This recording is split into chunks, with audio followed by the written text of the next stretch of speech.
Get cocktail conversations, candid insights from startup founders, entrepreneurs, and thought leaders from around the globe.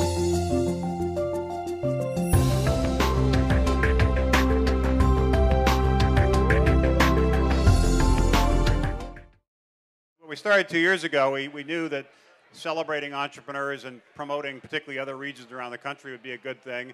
We've now launched startup regions in 30 different regions all around the country, and there's tremendous momentum, and a lot of areas that people really weren't paying attention to are getting more visibility, more buzz. Locally, there's more people who are supporting the startups, mentoring them, angel funding, that kind of thing. So it's been great to see. I think we still work to be done, but we're beginning to see what I've called the rise of the rest within the country, where it's not just a few places like Silicon Valley, New York, DC, others, but there is this regional rise of other regions. If you're an entrepreneur in one of these cities and you want to start a company there, now you'll be able to. 10 years ago, in most cases you couldn't. The most important thing actually is the earlier stage, which is this crowdfunding that became legalized last year when the Congress passed this Jobs Act, jumpstarting our business startups. And there are a bunch of components to it, but crowdfunding was a key one.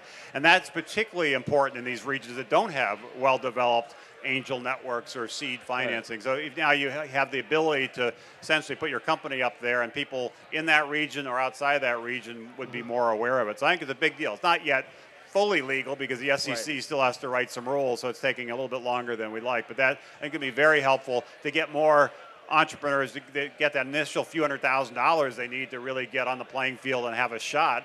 If they're successful at that stage, I think they'll be able to start attracting venture capital. And I think over the next decade, because of this regional rise of the rest, most of the venture firms in California, New York, other places will start developing regional strategies. They'll figure out how to connect to these different regions. And I think they'll look at crowdfunding platforms as sort of a place, come almost like an early radar of what's bubbling in those regions. And so once we get that in place, once more companies get the funding, then stay in their region and start a company, and once the companies bubble to the top, I think there will be a lot of capital finding these great ideas because ultimately it is about people and the ideas, and eventually capital will find them.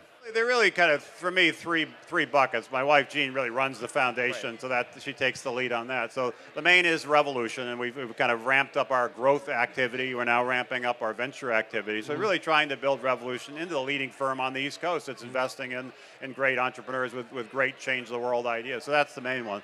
The second is Startup America, and how do you build up those regions and create more momentum around that. And the third is on the public policy side. I have spent a fair amount of time, like the Jobs Act last year. The big push right now is around immigration. I testified in the Senate Judiciary Committee a couple of weeks ago. There are a lot of bills introduced around high-skilled immigration. I'm cautiously optimistic that the Republicans and Democrats can actually come together and have a bipartisan solution, not just on high-skilled immigration, but have that be part of a broader, more comprehensive immigration reforms, which our country desperately needs. So I think that the reason I'm so passionate about that is talent really drives the entrepreneurial sector. Yeah. And if as a nation we lose that global battle for talent, we're going to lose our edge as the most vibrant entrepreneurial economy.